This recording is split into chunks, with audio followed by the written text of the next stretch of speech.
Assalamu alaikum students, hope you all will be fine. Welcome to the part 5 of video lectures about the chemistry of carboxylic acids. In this video we are going to start the derivatives of carboxylic acids. We will discuss the first derivative, that is acid halides, its preparatory methods, its reactions, and we will compare the different reactivities and difference in properties of different derivatives of carboxylic acids. Functional derivatives of carboxylic acids.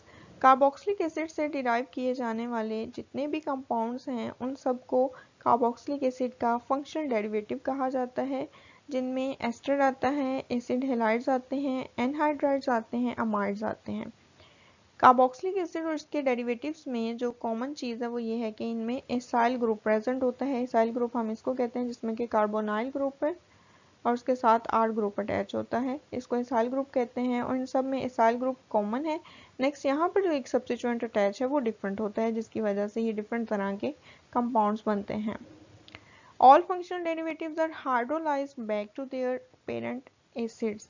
क्योंकि carboxylic acid के जितने भी derivative हैं उनको हम carboxylic acid से derive करते हैं, तो उन डेरिवेटिव्स की जब हम हाइड्रोलिसिस करेंगे तो वो हाइड्रोलिसिस के बाद जो प्रोडक्ट देंगे वो बैक वही वाला एसिड बना देंगे जिससे उसको डिराइव किया गया था।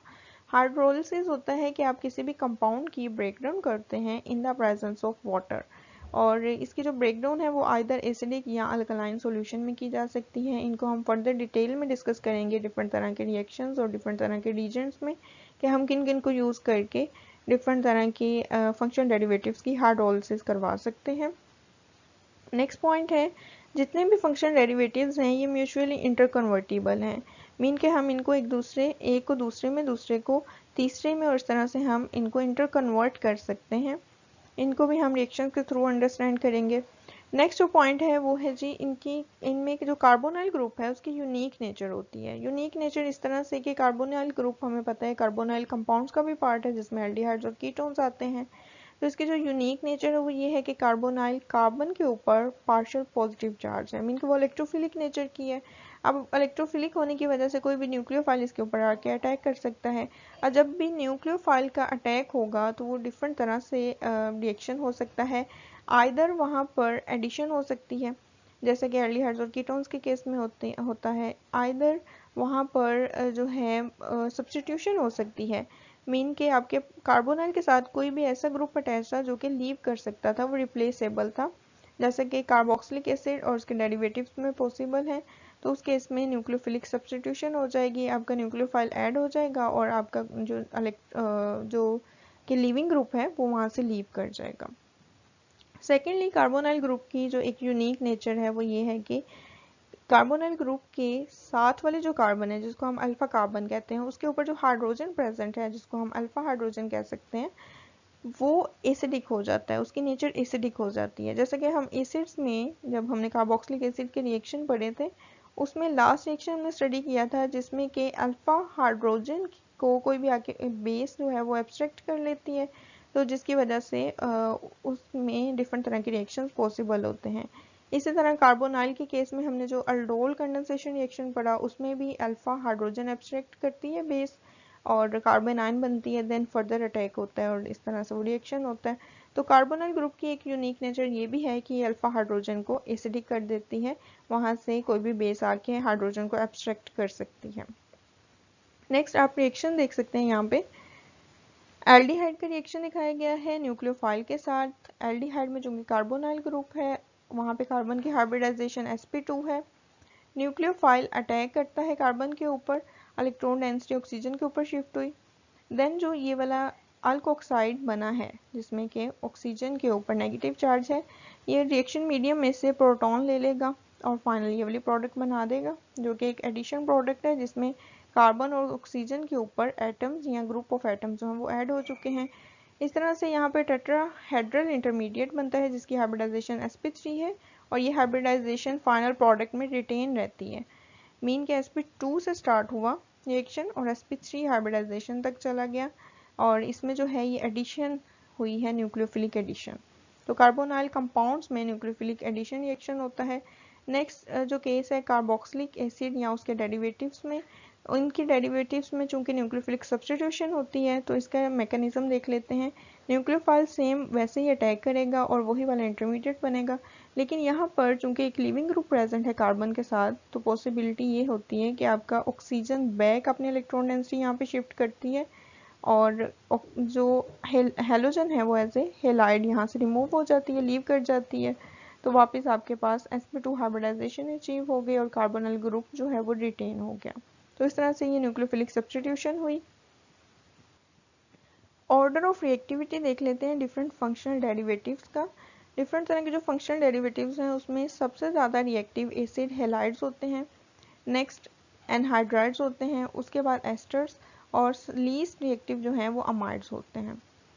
इनकी रिएक्टिविटी के ऑर्डर को अंडरस्टैंड करने के लिए हमें ऑर्डर ऑफ बेसिसिटी देखना पड़ेगा लिविंग ग्रुप्स का। यहाँ से जब लिविंग ग्रुप लीव करता है तो यहाँ से क्लोराइड आ जाएगा, यहाँ से जो लिविंग ग्रुप लीव करेगा वो एसीटेट होगा, कोई भी एसीटेट इस केस में कि अगर तो आर आपका जो आर है वो मिथाइल ग्रुप है। यहाँ से जो लिविंग ग्रुप लीव करेगा वो अल्कोक्साइड होगा, यहाँ से जो लिविंग ग्रुप लीव करेगा वो आपके पास अमाइन होगा। तो लिविंग ग्रुप की बेसिसिटी का जो ऑर्डर है वो कुछ इस तरह से है, और जितना वीक बेस होगी उतना लिविंग ग्रुप अच्छा होगा। तो सबसे ज़्यादा वीक बेस जो है वो आपके पास क्लोराइड है, तो इसीलिए ये सबसे अच्छा लिविंग ग्रुप है, और यहाँ पर जो न्यूक्लियोफिलिक सब्स्टिट्यूशन रिएक्शन है वो सबसे फास्ट होगा। तो यही ऑर्डर बाकी सब के लिए है। ये जो है ये सबसे स्ट्रोंगर बेस है, जिसकी वजह से कार्बोनाइल और इस वाले का जो बॉन्ड है वो बहुत ज़्यादा स्ट्रॉन्ग है। इसको ब्रेक करने के लिए हमें काफ़ी एनर्जी चाहिए या काफ़ी सीवियर कंडीशंस अप्लाई करनी पड़ेंगी, इस वजह से इसकी जो रिएक्टिविटी है वो इतनी ज़्यादा फास्ट नहीं होती। हमने बात की कि न्यूक्लियोफिलिक सब्स्टिट्यूशन रिएक्शन होता है in case of carboxylic acid and it's derivatives. तो जो सब्स्टिट्यूशन है मीन के introduction of nucleophile and the removal of living group, ये दोनों प्रोसेसेस एक स्टेप में नहीं होते। जैसे कि यहाँ पे दिखाया गया है कि nucleophile at a same time simultaneously in a concerted step वो अटैक कर रहा है, वो अटैच हो रहा है, जबकि आपका जो लिविंग ग्रुप है वो लीव कर रहा है। ये दोनों चीज़ें जो हैं ये दोनों स्टेप्स एक ही स्टेप में नहीं होते, बल्कि इनके मैकेनिज्म्स डिफरेंट होते हैं। इनको हम फर्दर डिटेल में डिस्कस कर लेते हैं। After the brief introduction of functional derivatives of carboxylic acids, let's come to the main topic, that is acid chlorides. Acid chlorides का जनरल फॉर्मूला देख लें, कुछ इस तरह का होता है। एसिड में से OH को रिमूव कर दिया, क्लोरीन एटम इंट्रोड्यूस करवा दिया, तो एसिड क्लोराइड्स बन गए। मेनली इसका जो नेम है वो एसाइल क्लोराइड है, चूंकि ये एसाइल ग्रुप है उसके साथ क्लोरीन एटम अटैच है, तो एसाइल क्लोराइड है। लेकिन चूंकि इसको एसिड से डिराइव किया गया है कार्बोक्सिलिक एसिड से, तो उसके नेम पे इसको एसिड क्लोराइड कहा जाता है। एसिड क्लोराइड्स की नेमिंग देख लेते हैं कि इनको हमने नेम कैसे देना है। इनका जो नेम है एसिड से ही डिराइव किया जाता है। एसिड में से IC को हटा के YL लगा दिया जाता है और एसिड को रिप्लेस करके क्लोराइड लगा दिया जाता है। फॉर एग्जांपल, अगर तो एसिटिक एसिड से आपने एक डेरिवेटिव बनाया एसिड क्लोराइड का, तो उस केस में एसिटिक एसिड में से IC को रिमूव करेंगे, YL लगा देंगे एसिटाइल, और एसिड की जगह पे क्लोराइड लगा दिया, तो ये एसिटाइल क्लोराइड बन जाता है। इसी तरह बेंजोइक एसिड से बेंजोइल एसिड बन जाता है।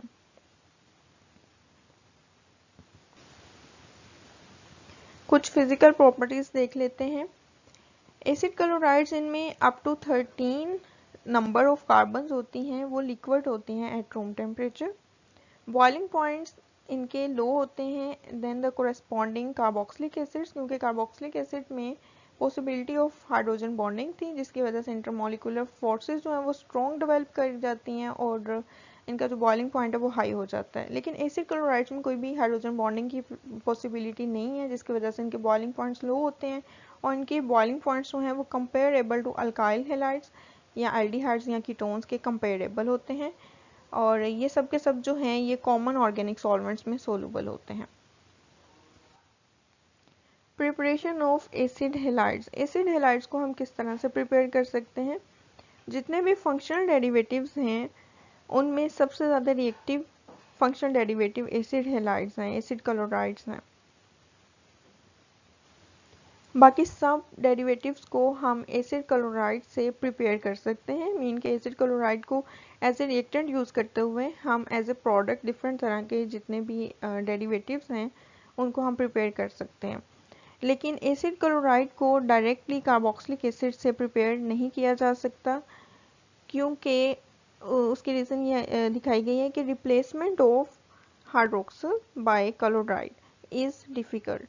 हाइड्रोक्सल चूँकि एक स्ट्रॉन्ग बेस है, स्ट्रॉन्ग बेस होने की वजह से हाइड्रोक्सल और कार्बोनाइल कार्बन का जो बॉन्ड है वो बहुत ज़्यादा स्ट्रॉन्ग होता है, उसको ब्रेक करना बहुत डिफ़िकल्ट है, और जिसकी वजह से OH जो है वो एक बैड लिविंग ग्रुप के तौर पर जाना जाता है। जबकि क्लोराइड जो कि एक वीक बेस है, वीक बेस होने की वजह से वो पुअर न्यूक्लियोफाइल है, और जिसकी वजह से क्लोराइड डायरेक्टली कार्बोनाइल पे अटैक करके OH को रिप्लेस नहीं करवा सकती। For efficient replacement nucleophile must be more basic than leaving group. ये एक इंपॉर्टेंट पॉइंट है, चूँकि हमारे यहाँ पे न्यूक्लियोफाइल लेस बेसिक है और हमारा लिविंग ग्रुप जो है वो मोर बेसिक है, जिसकी वजह से डायरेक्ट रिप्लेसमेंट पॉसिबल नहीं है। तो फिर हम कौन से मेथड जो हैं वो यूज़ करके प्रिपेयर कर सकते हैं एसिड क्लोराइड्स को, उनको देख लेते हैं। फर्स्ट प्रिपरेटरी मेथड है reaction with thionyl chloride SOCl2। Thionyl chloride को यूज़ करते हुए कार्बोक्सिलिक एसिड का हाइड्रोक्सल जो है इसको एक अच्छे लिविंग ग्रुप में कन्वर्ट किया जाता है पहले, देन आपका chloride as a nucleophile behave करता हुआ उस अच्छे लिविंग ग्रुप जो कि एक वीक बेस होती है उसको रिप्लेस कर लेता है और खुद आके यहाँ पे सब्स्टिट्यूट हो जाता है, तो एसिड क्लोराइड बन जाता है। और साथ में सल्फर डाइऑक्साइड का एक मॉलिक्यूल बनता है और हाइड्रोक्लोरिक एसिड का एक मॉलिक्यूल बनता है। OH चूँकि एक अच्छा लिविंग ग्रुप नहीं था, तो इसीलिए इसकी direct replacement bye chloride that is a weak nucleophile ये पॉसिबल नहीं थी, तो इसीलिए इसको पहले एक अच्छे लिविंग ग्रुप में कन्वर्ट किया, जिसको हम मैकेनिज्म के थ्रू समझते हैं। इस रिएक्शन को हम ऑलरेडी भी डिस्कस कर चुके हैं in the reaction of carboxylic acid. वहाँ पर मैकेनिज्म थोड़ा सा डिफरेंट था, डिफरेंट जगहों पे डिफरेंट मैकेनिज्म दिया होता है डिफरेंट बुक्स में, सब के सब मैकेनिज्म जो हैं वो करेक्ट हैं। जैसा कि उसमें था कि आपकी ये वाली जो लॉन पेयर है ये डायरेक्टली सल्फर के ऊपर अटैक करता है और यहाँ से ये इलेक्ट्रॉन डेंसिटी ऊपर को शिफ्ट होती है, जब बैक शिफ्ट होती है तो यहाँ से क्लोराइड रिमूव हो जाता है और इस तरह से जो है फाइनल ये वाली डायरेक्ट उन्होंने प्रोडक्ट बना दी थी, ये वाली प्रोडक्ट बनती है, मीन कि ये वाला इंटरमीडिएट बनता है। अब यहाँ पर जो मैकेनिज्म दिखाया गया है ये भी हम देख लेते हैं। यहाँ पे ये वाला जो ऑक्सीजन का लोन पेयर है ये यहाँ पे शिफ्ट होगा, यहाँ पे एक डबल बॉन्ड बनेगा और ये वाली इलेक्ट्रॉन डेंसिटी इस ऑक्सीजन के ऊपर शिफ्ट होगी। देन ये जो ऑक्सीजन है उस इलेक्ट्रॉन डेंसिटी को यूज़ करते हुए सल्फर के ऊपर अटैक करेगा। सल्फर के ऊपर अटैक करने के बाद ये वाला जो बॉन्ड है ये ऑक्सीजन के ऊपर शिफ्ट हो जाएगा, तो कुछ इस तरह का डेरिवेटिव बनता है, ये आप देख सकते हैं। नेक्स्ट जो है यहाँ से ऑक्सीजन बैक अपने जब इलेक्ट्रॉन डेंसिटी को शिफ्ट करेगा तो क्लोराइड यहाँ से रिमूव होगा और जब क्लोराइड रिमूव होगा तो वो साथ में हाइड्रोजन को यहाँ से एब्स्ट्रैक्ट कर लेगा एज ए प्रोटॉन। हाइड्रोजन अपने ये वाला जो बॉन्ड है यहाँ पर देखे जाएगा ऑक्सीजन को, ऑक्सीजन का जो पॉजिटिव चार्ज है वो रिमूव हो जाएगा और फाइनल ये वाली आपके पास प्रोडक्ट आएगी जिसको हम एसाइल क्लोरो सल्फाइड एनहाइड्राइड कहते हैं और ये एक इंटरमीडिएट है। इसमें फर्दर रिएक्शन करना है, इसका फर्दर रिएक्शन जो है वो क्लोराइड के साथ होता है। अब क्लोराइड जो है ये एक्ट करता है एज ए न्यूक्लियोफाइल और ये वाला जो लिविंग ग्रुप है यहाँ से लीव करने वाला है, ये एक अच्छा लिविंग ग्रुप है, जबकि OH जो था वो एक बैड लिविंग ग्रुप था जिसकी वजह से उसकी रिप्लेसमेंट पॉसिबल नहीं थी। अब यहाँ पे क्लोराइड इस कार्बोनाइल कार्बन के ऊपर अटैक करता है, इसकी इलेक्ट्रॉन डेंसिटी ये वाला जो बॉन्ड है ऑक्सीजन के ऊपर शिफ्ट होता है। जब ये बैक यहाँ पे शिफ्ट होगा तो यहाँ से ये वाला बॉन्ड जो है ये ब्रेक कर जाएगा, कार्बन ऑक्सीजन का बॉन्ड ब्रेक कर जाएगा और जब ये वाला बॉन्ड ब्रेक करेगा तो ये यहाँ पर एक बॉन्ड बनाएगा। सल्फर के फिर से बॉन्ड ज़्यादा हो रहे हैं तो ये यहाँ से क्लोरीन को लीव करवा देगा, तो क्लोरीन रीजनरेट हो गया एज ए क्लोराइड आइन। और जबकि आपका ये अल्काइल हेलाइड एसाइल हेलाइड बन गया और साथ में सल्फर डाइऑक्साइड का एक मॉलिक्यूल बना। सल्फर डाइऑक्साइड चूंकि एक गैस है तो गैस और खुद ही रिमूव हो जाती है रिएक्शन मीडियम में से, और इसी तरह एक और जो बाय प्रोडक्ट HCl बनता है ये भी गैसियस प्रोडक्ट है तो ये भी खुद ब खुद रिमूव हो जाता है, तो आपकी जो प्योरीफाइड प्रोडक्ट है जो कि एसिड क्लोराइड है वो आपको ऑब्टेन होती है। तो जिसकी वजह से ये एक यूज़फुल रिएक्शन है, इसमें बाय प्रोडक्ट्स की सेपरेशन का इतना प्रॉब्लम नहीं होता रिएक्शन के बाद। तो ये एक अच्छा रिएक्शन है for the preparation of acid chlorides. Unreacted thionyl chloride को रिमूव करवाने के लिए हम सिंपल डिस्टिलेशन करवाते हैं, और चूंकि इसका बॉइलिंग पॉइंट लो है 79 डिग्री सेंटीग्रेड, तो ये भी इजीली सेपरेट हो जाती है और आपके पास प्योरीफाइड प्रोडक्ट ऑब्टेन हो जाती है। नेक्स्ट रिएक्शन देखते हैं, reaction with PCl5 potassium pentachloride. Potassium pentachloride के साथ जब रिएक्शन करवाया जाता है तो क्लोरीन रिप्लेस कर देती है OH को, और POCl3 बनता है और साथ में HCl का एक मॉलिक्यूल बनता है।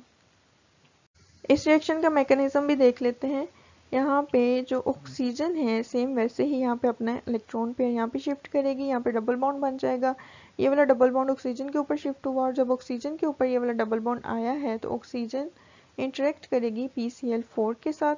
यहाँ से एक chlorine atom as a chloride remove हो जाएगा, और जो प्रोडक्ट हमारे पास आई है वो कुछ इस तरह की है, जिसके ऊपर ऑक्सीजन के ऊपर पॉजिटिव चार्ज है और ये वाली ऑक्सीजन के साथ PCl4 का एक मॉलिक्यूल जो है वो अटैच हो चुका है। नेक्स्ट इसी वाली प्रोडक्ट के ऊपर chlorine as a nucleophile behave करता हुआ अटैक करता है इस कार्बन के ऊपर, और ये वाला जो डबल बॉन्ड है ये ऑक्सीजन के ऊपर शिफ्ट हो जाएगा। तो यहाँ पर ये क्लोरीन एटम अटैच हो चुका है, ये OH जो कि अटैच है, ऑक्सीजन है, PCl4 अटैच है। PCl4 में से एक क्लोरीन हमने बाहर निकाल के शो करवाई है, क्योंकि फर्दर जो स्टेप है उसमें इसका रिएक्शन है।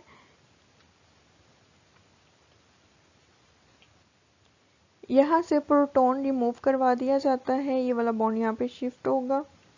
फर्दर ऑक्सीजन और कार्बन का बॉन्ड यहाँ से ब्रेक होगा, और ये वाला बॉन्ड जो है ये शिफ्ट होता है यहाँ पे एज ए डबल बॉन्ड, और एक क्लोरीन का molecule as a chloride remove हो जाता है। अब यहाँ से जो क्लोराइड रिमूव हुआ है और यहाँ से जो प्रोटॉन रिमूव हुआ है ये मिलके HCl का मॉलिक्यूल बना देंगे, और ये वाला जो पार्ट है ये POCl3 बना देंगे, यहाँ पे आप देख सकते हैं। और जो मेन प्रोडक्ट हमारी जो कि हमारी रिक्वायर्ड प्रोडक्ट थी वो बन गई है एसिड क्लोराइड। नेक्स्ट चलते हैं रिएक्शंस की तरफ। रिएक्शंस जैसा कि हमें पता है न्यूक्लियोफिलिक सब्स्टिट्यूशन रिएक्शंस होने वाले हैं, और क्लोराइड जो कि as a leaving group leave करेगा, ये चूंकि एक वीक बेस है जिसकी वजह से ये गुड लिविंग ग्रुप है, ये इजीली लीव कर जाएगा और डिफरेंट तरह के न्यूक्लियोफाइल आके अटैच हो जाएंगे, इसको सब्स्टिट्यूट कर लेंगे। फर्स्ट रिएक्शन देखते हैं, हाइड्रोलिसिस टू कार्बोक्सिलिक एसिड। जिस कार्बोक्सिलिक एसिड से हमने एसिड हैलाइड को प्रिपेयर किया था बैक उसी में कन्वर्ट करने के लिए हम सिंपल इसका ट्रीटमेंट करवाएंगे विद वाटर, और जिसकी वजह से एसाइलेशन ऑफ वाटर हो जाएगी। इस रिएक्शन को हम ये भी कह सकते हैं कि यहाँ पे एसाइलेशन हो रही है वाटर की। हाई मॉलिक्यूलर वेट वाले जो एसिड क्लोराइड्स होते हैं उनकी सॉल्युबिलिटी वाटर में पुअर होती है, तो वो इजीली रिएक्ट नहीं करते। उनको हाइड्रोलाइज करवाने के लिए हमें वाटर में डिसॉल्व करवा के प्रोलॉन्ग्ड हीट करना पड़ता है, उनको बॉइलिंग करनी पड़ती है उनकी, तब जाके उनकी हाइड्रोलिसिस होती है। अब यहाँ पे रिएक्शन देख लेते हैं, हमारे पास वाटर का एक मॉलिक्यूल है। वाटर का जो ऑक्सीजन है वो अपने लोन पेयर को यूज करते हुए एज ए न्यूक्लियोफाइल बिहेव करेगा और इलेक्ट्रोफिलिक कार्बन के ऊपर अटैक करेगा। यहाँ से इलेक्ट्रॉन डेंसिटी ऊपर शिफ्ट हो जाएगी ऑक्सीजन के ऊपर, जब वो बैक शिफ्ट होगी यहाँ से क्लोराइड रिमूव हो जाएगा। क्लोराइड यहाँ पे एक नेगेटिव चार्ज भी आएगा, एज ए क्लोराइड रिमूव हो रहा है लिविंग ग्रुप।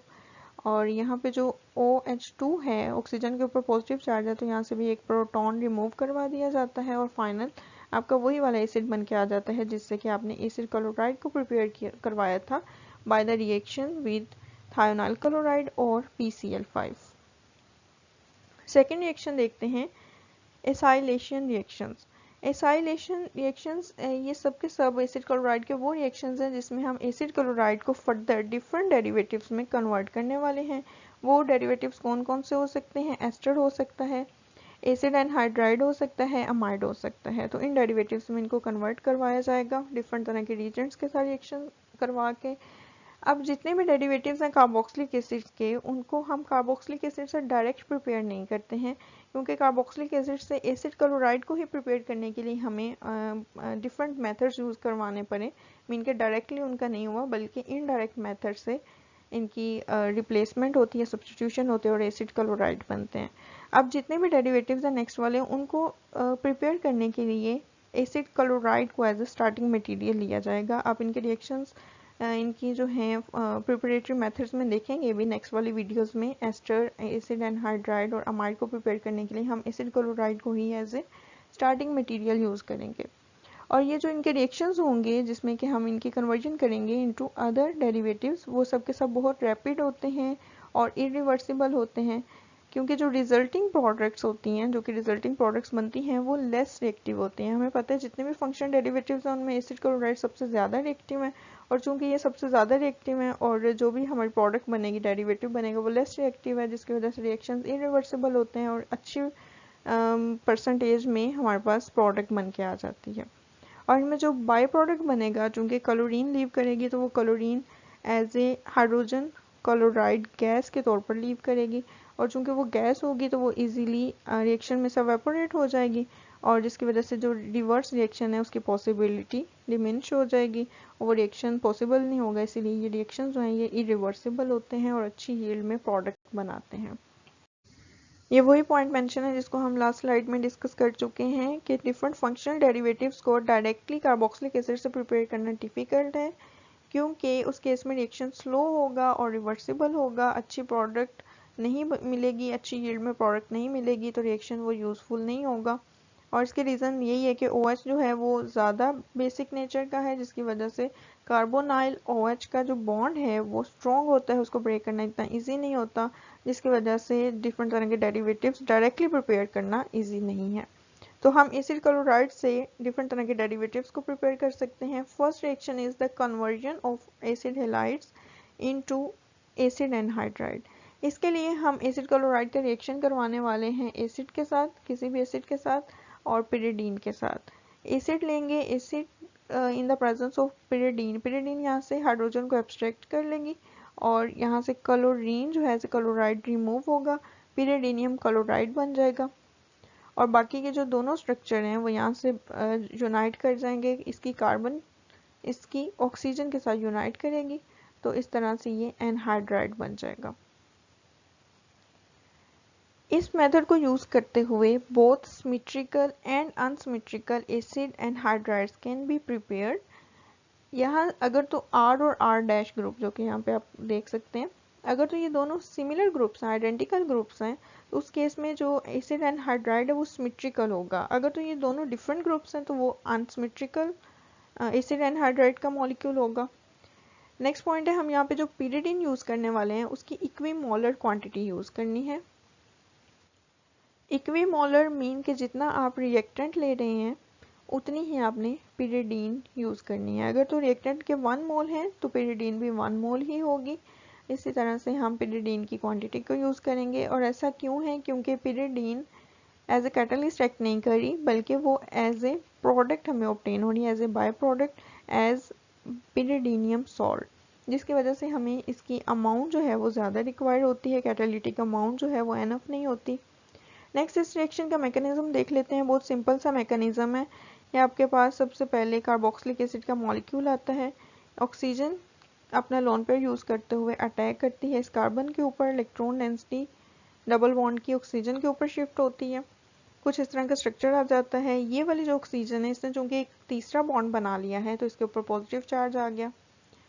नेक्स्ट स्टेप में पिरिडीन आती है। पिरिडीन एक बेस है, बेस के तौर पर एक्ट करेगी। इसके ऊपर जो नाइट्रोजन है उसके लोन पेयर यूज़ करके यहाँ से हाइड्रोजन को एब्स्ट्रैक्ट कर लेगी, हाइड्रोजन को एज ए प्रोटॉन एब्स्ट्रैक्ट करेगी, तो ये अपने इलेक्ट्रॉन पेयर ऑक्सीजन को देके जाएगा, जिसकी वजह से ऑक्सीजन का पॉजिटिव चार्ज जो है वो रिमूव हो जाएगा।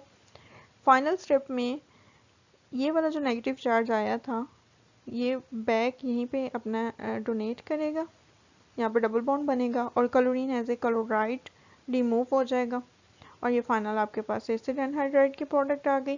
और जो क्लोराइड रिमूव हुआ है ये आपके पिरिडीनियम आयन के साथ मिलके पिरिडीनियम क्लोराइड की सॉल्ट बना देगा। अब यहाँ पे एक इम्पॉर्टेंट पॉइंट ये है कि चूंकि हमने यहाँ पे एसिड यूज़ किया था, कार्बोक्सिलिक एसिड, तो अगर तो हम यहाँ पे कार्बोक्सिलिक एसिड की सॉल्ट यूज़ करते हैं, for example sodium salt of carboxylic acid, जिसको हम सोडियम कार्बोक्सिलेट कह सकते हैं, तो उस केस में ये जो रिएक्शन है वो ज़्यादा फास्ट होगा और उसको भी हम यूज़ कर सकते हैं, क्योंकि वहाँ पर ये वाला जो हाइड्रोजन ऑलरेडी प्रेजेंट नहीं होगा, ऑक्सीजन के ऊपर नेगेटिव चार्ज होगा तो वो ज़्यादा न्यूक्लियोफिलिक नेचर का होगा, ज़्यादा स्ट्रॉन्ग न्यूक्लियोफाइल होगा, जिसकी वजह से जो अटैक है न्यूक्लियोफाइल का इलेक्ट्रोफाइल के ऊपर फर्स्ट स्टेप ये फास्ट हो जाएगा और जो आपका रिएक्शन है उसका रेट ज़्यादा स्पीड अप हो जाएगा, हाई रेट में आपका रिएक्शन प्रोसीड होगा। नेक्स्ट रिएक्शन है conversion of acid chlorides into asters. Acid chlorides को एस्टर में कन्वर्ट करने के लिए इसका रिएक्शन करवाया जाता है अल्कोहल के साथ इन द प्रेजेंस ऑफ इस base, a strong base, for example pyridine, जैसे कि हमने लास्ट रिएक्शन में यूज़ किया। इसके अलावा हम एन डाईमेथाइल एनिलीन को एज ए बेस यूज़ कर सकते हैं। यहाँ पे स्ट्रक्चर इसका आप देख सकते हैं, ये एनिलीन है। एनिलीन के 2 हाइड्रोजन्स की जगह पे 2 मिथाइल इंट्रोड्यूस करवाए गए हैं, तो इसको एन डाईमेथाइल एनिलीन कहते हैं। इसके अलावा हम ट्राई एथाइल अमाइन को यूज़ कर सकते हैं, अमोनिया का डेरिवेटिव है जिसमें कि तीनों हाइड्रोजन को रिप्लेस करवाया गया है 3 एथाइल ग्रुप्स के साथ। तो इन बेसिस में से हम कोई भी बेस यूज़ करेंगे।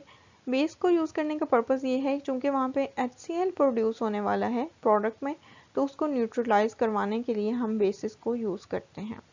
इसका रिएक्शन मैकेनिज्म देख लेते हैं। यहाँ पे हमारे पास अल्कोहल है, अल्कोहल में जो ऑक्सीजन है वो अटैक करती है कार्बोनाइल कार्बन के ऊपर, इसकी इलेक्ट्रॉन डेंसिटी ऑक्सीजन के ऊपर शिफ्ट हो जाती है और इस तरह का एक इंटरमीडिएट बनता है। नेक्स्ट सेम वैसे ही पिरिडीन या जो भी बेस आप यूज़ करें वो अपने इलेक्ट्रॉन पेयर को यूज़ करते हुए यहाँ से हाइड्रोजन को एब्स्ट्रैक्ट करेगी, ऑक्सीजन का पॉजिटिव चार्ज जो है वो रिमूव हो जाएगा। बैक यहाँ पे वही वाला रिएक्शन होता है, इलेक्ट्रॉन डेंसिटी वापस शिफ्ट हुई, chlorine as a chloride remove हो जाएगी और ये आपके पास एस्टर बन जाएगा और साथ में पिरिटीनियम क्लोराइड बन जाएगी। नेक्स्ट रिएक्शन है conversion to amide. Acid halide को एसिड क्लोराइड को अमाइड में कन्वर्ट करने के लिए हम इसका रिएक्शन करवाते हैं अमोनिया या अमाइन के साथ, और अमोनिया के साथ जब हम करवाएंगे या अमाइन के साथ, तो अमाइन के केस में कम से कम एक हाइड्रोजन अटैच होनी चाहिए नाइट्रोजन के साथ, मीन के या तो वो प्राइमरी अमाइन हो या सेकेंडरी। टर्शियरी अमाइन जो है वो रिएक्शन ये वाला रिएक्शन नहीं देते। लाइक प्रीवियस रिएक्शंस हम यहाँ पे कोई भी बेस यूज़ नहीं कर रहे क्योंकि जो हमारा रिएजेंट है वो इटसेल्फ एज ए बेस भी एक्ट करेगा। फॉर एग्जांपल कि हम यहाँ पे अमोनिया ले रहे हैं तो अमोनिया एज ए रिएजेंट भी एक्ट कर रहा है और एज ए बेस भी एक्ट करेगा to neutralize HCl that will be formed in this reaction. इसीलिए हम जो भी रिएजेंट यूज़ कर रहे हैं उसके 2 इक्विवेलेंट्स यूज़ करने पड़ेंगे।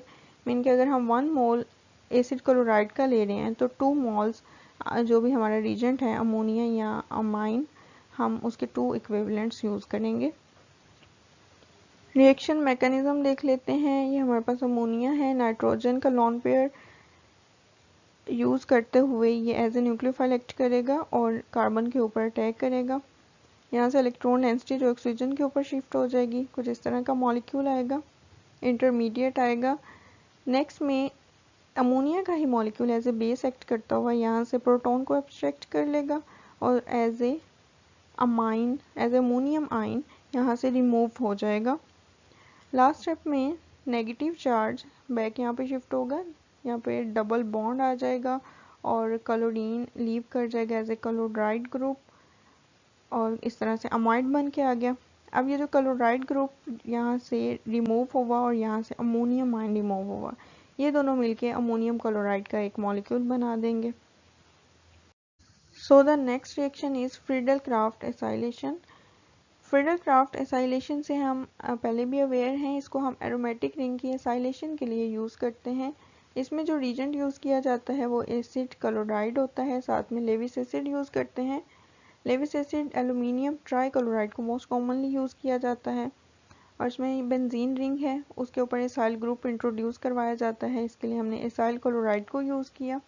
क्लोरीन यहाँ से रिमूव हो जाएगा, एसाइल क्लोराइड बेंजीन रिंग के ऊपर आके अटैच हो जाएगा और इस तरह से हमारे पास प्रोडक्ट आ जाती है। इसका रिएक्शन का मैकेनिज्म देख लेते हैं। First step is about the generation of electrophile.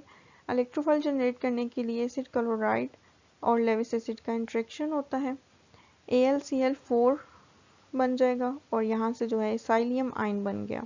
इस आइन को एसाइलियम आइन कहते हैं और इसके ये रेजोनेंस स्ट्रक्चर दिखाए गए हैं। यहाँ से ऑक्सीजन जो है अपना लॉन पेयर यूज़ करते हुए यहाँ पे एक बॉन्ड बना देगी, कार्बन के ऊपर जो पॉजिटिव चार्ज है वो रिमूव हो जाएगा और ऑक्सीजन के ऊपर पॉजिटिव चार्ज आ जाएगा। इस तरह से ये दोनों रेजोनेंस स्ट्रक्चर्स हैं एसाइलियम आइन के लिए। नेक्स्ट जो है benzene as a nucleophile act करती हुई इस इलेक्ट्रोफाइल के ऊपर अटैक करेगी इस पॉजिटिव चार्ज के ऊपर और यहाँ से इनकी अटैचमेंट हो जाएगी और ये जो आयन बना है ये एडिनियम आयन बना है।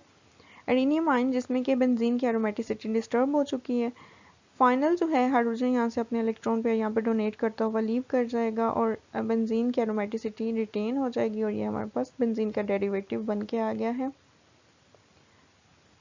ये रिएक्शन वाइडली यूज किया जाता है for the preparation of acyl aromatic compounds. Next reaction is reaction with organometallic compounds. इस रिएक्शन की जो प्रोडक्ट आती है वो एक कीटोन होती है।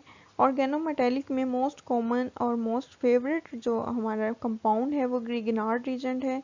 यहाँ पे एक ग्रिगनार्ड रीजेंट दिखाया गया है एन ब्यूटाइल मैग्नीशियम क्लोराइड।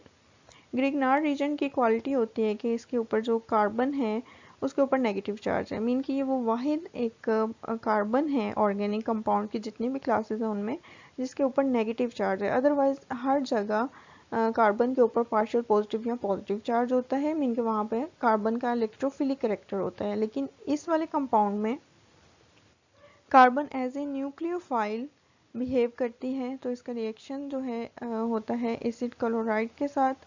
यहाँ पे ये इस वाली कार्बन जो कि इलेक्ट्रोपॉजिटिव है इसके ऊपर अटैक करेगी और फाइनल जो है कीटोनिक प्रोडक्ट आ जाती है, साथ में MgCl2 बनता है। और इस रिएक्शन को करवाने के लिए हम ईथर को यूज़ करते हैं।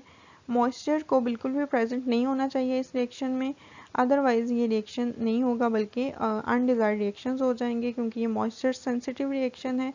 इसके अलावा हम फेरिक्लोराइड को यूज़ करते हैं और लो टेम्परेचर यूज़ करते हैं -70 degree centigrade. Only statically hindered ketones do not react further, otherwise ketone may further react with Grignard reagent to produce tertiary alcohol. As we know हमारा जो Grignard reagent है वो ketones के साथ भी react कर लेता है, एल्डिहाइड्स के साथ रिएक्ट करता है। इसके अलावा जितने भी ऑलमोस्ट हमारे पास क्लासेस हैं उन सब के साथ रिएक्ट कर सकता है। अब जो बनने वाली कीटोन है जो कि हमारा प्रोडक्ट बन रहा है वो फर्दर रिएक्ट करके टर्शियरी अल्कोहल में कन्वर्ट हो सकती है। लेकिन अगर तो बनने वाली कीटोन हिंडर्ड कीटोन है, मीन के उसमें जो अल्काइल ग्रुप्स लगे हुए हैं अल्काइल ग्रुप कार्बोनिल ग्रुप के साथ वो बल्कि ग्रुप्स हैं, स्टेटिकली हिंडर्ड हैं, तो उस केस में कीटोन फर्दर रिएक्शन नहीं देती ग्रिग्नार्ड रीजेंट के साथ। अदरवाइज फर्दर रिएक्शन पॉसिबल हो सकता है और फाइनल प्रोडक्ट जो वो टर्शियल अल्कोहल बनेगी। तो इसीलिए हमने यहाँ पर जो ग्रिग्नार्ड रीजेंट लिया है इसमें ये बल्कि ग्रुप है, मीन कि ये 4 कार्बन का एन ब्यूटाइल की चेन है। जब इसका यहाँ से अटैक होता है नेगेटिव चार्ज अटैक करती है कार्बोनाइल कार्बन के ऊपर, सेम वैसे ही ऑक्सीजन के ऊपर इलेक्ट्रॉन डेंसिटी शिफ्ट होती है और ये जो ग्रुप है मैग्नीशियम क्लोराइड ये ऑक्सीजन के साथ जाके अटैच हो जाता है कुछ इस तरह से, जैसे कि आप यहाँ पे देख सकते हैं। Next step is hydrolysis. Hydrolysis में सिंपल आपका यहाँ से ऑक्सीजन का बॉन्ड ब्रेक होगा और यहाँ से जो ऑक्सीजन है ये अपने इलेक्ट्रॉन पेयर को यूज़ करते हुए बैक यहाँ पे बॉन्ड बना लेगी, क्लोरीन यहाँ से लीव कर जाएगा और ये जो प्रोडक्ट आई ये कीटोनिक प्रोडक्ट आ गई है। फर्दर इसका रिएक्शन पॉसिबल नहीं है क्योंकि यहाँ पे बल्कि ग्रुप अटैच है, अदरवाइज फर्दर ये जो कीटोनिक प्रोडक्ट है ये हमारे ग्रिग्नार्ड रीजन के एक और मॉलिक्यूल के साथ रिएक्ट करके फाइनल टर्शियरी अल्कोहल की प्रोडक्ट दे सकती है।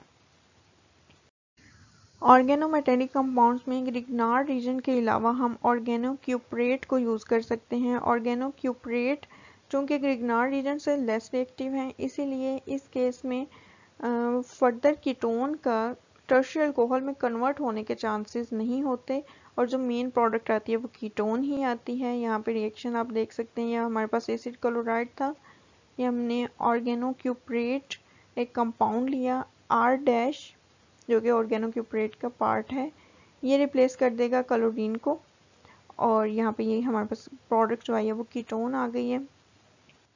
साथ में ये बाय प्रोडक्ट्स बनती हैं lithium chloride and R- copper. Next हमारे पास रिएक्शन आता है reduction of acid halides. Reduction में दो तरह की रिडक्शंस हैं। First is Rosamond reduction, important reduction है, इसमें जो प्रोडक्ट आती है वो एल्डिहाइड होती है, मीन कि अगर हम एसिड क्लोराइड को एल्डिहाइड ग्रुप में कन्वर्ट करना चाह रहे हैं तो हम कौन सी रिडक्शन यूज़ करेंगे, हम रोजामंड रिडक्शन को यूज़ करेंगे। इसके रीजन देख लें, इसमें हम यूज़ करते हैं सिंपल हाइड्रोजन ये एक तरह से हाइड्रोजिनेशन या हाइड्रोजिनोलाइसिस आप कह सकते हैं। ये वही वाला रिएक्शन है, लेकिन सिर्फ जो इसमें डिफरेंस है वो ये है कि हम पैलेडियम को यूज़ करते हैं on spotted on barium sulphate, और जिसको हम पॉइजन कर देते हैं विद क्विनोलिन। मीन के जो पैलेडियम है उसकी रिएक्टिविटी को थोड़ा सा हम उसकी एक्टिविटी को लो कर देते हैं, ताकि इसकी रिडक्शन से जो प्रोडक्ट है वो एल्डिहाइड पे स्टॉप हो जाए, फर्दर उसकी रिडक्शन एल्डिहाइड ग्रुप की फर्दर रिडक्शन ना हो। और इस रिएक्शन को हम ज़ाइलीन में करवाते हैं। ज़ाइलीन को एज ए सॉल्वेंट यूज़ करने वाले हैं। टेम्परेचर जो हम यूज़ करेंगे वो 110 डिग्री सेंटीग्रेड होगा। तो इस तरह से यहाँ से ब्रेक डाउन हुई इस वाले बॉन्ड की, एक हाइड्रोजन इंट्रोड्यूस हो गई।